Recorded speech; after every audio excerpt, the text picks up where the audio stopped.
जय जगन्नाथ। सबु पितामाता मानी चाहती तांको संतानर भाग्य किभली उज्जवलमय हो, मंगलमय हो, सबुबले से सेथिपई प्रयत्न थांती। आउ सेई मानक भितरु केते जण बापा माँ बहुत पुण्य करि थांती, एभली संतान से माने प्राप्त होई थांती जे संसार रे चिर नमस्य होई रही थांती, जहांक पाखेरे ए दुनिया नतमस्तक हुए एभली संतान से जन्म करि थांती जोग जन्म पुरुष सिद्धात्म महात्मा मानकु। सही महात्मा मानकर जनक जननी को दुनिया धन्य धन्य कहे। एभली संतान प्राप्त हवा किभली, कौन कले एभली संतान प्राप्त हुअंती? पूर्व जन्मर पुण्य निश्चिंत थाए। आउ जेतेबेले गर्भ धारण करुचंती कौनसी भी माँ जदि यही प्रक्रिया अवलंबन करती निश्चिंत फलवती हुए।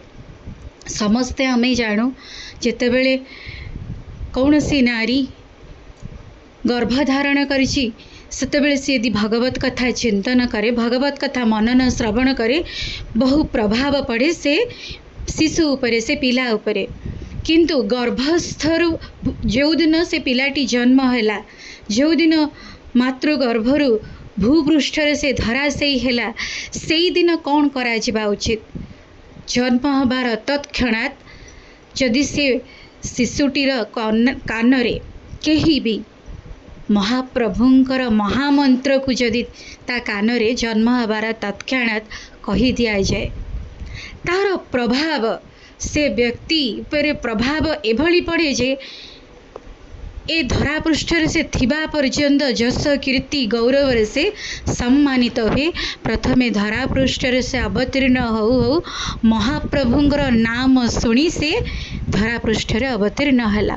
मातृगर्भरे तो से प्रत्येक दिन शुणुला, पुणी बाहरिबा परे, मातृगर्भरु बाहरिबा परे जदि कौनसी परिवार जी भी परिवार थे से छुआ कान जदि कही दियंती हरि नाम महामंत्र हरे कृष्ण कृष्ण कृष्ण हरे हरे, हरे राम राम राम हरे हरे, किंबा द्वादशाक्षर मंत्र ओम नमो भगवते वासुदेवाय, अष्टाक्षर मंत्र श्री कृष्ण शरण मम यदि किसी न जानी जय जगन्नाथ, जय श्री कृष्ण, जय श्री राम, जय राम कृष्ण हरि, जेकोसी ना आपण को भल लगुच महाप्रभुंकर ता कान कही दियंतु। तार प्रभाव बहु अनंत काल पर्यंत थाए।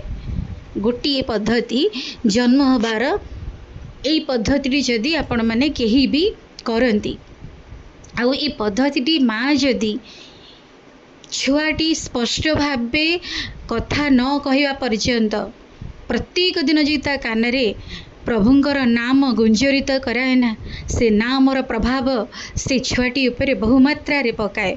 से तेणिक दिन को 3 थर हो से सब बेले शुणु थाउ। ये तो गला प्रथम जेतेबेले छुआ माने गर्भस्थ थिला बेल ठारू भूपृष्ठ को आसिया पर्यंत, तापर पद्धति होउची नामकरण पद्धति। द्वितीय पद्धति से नामकरण बेले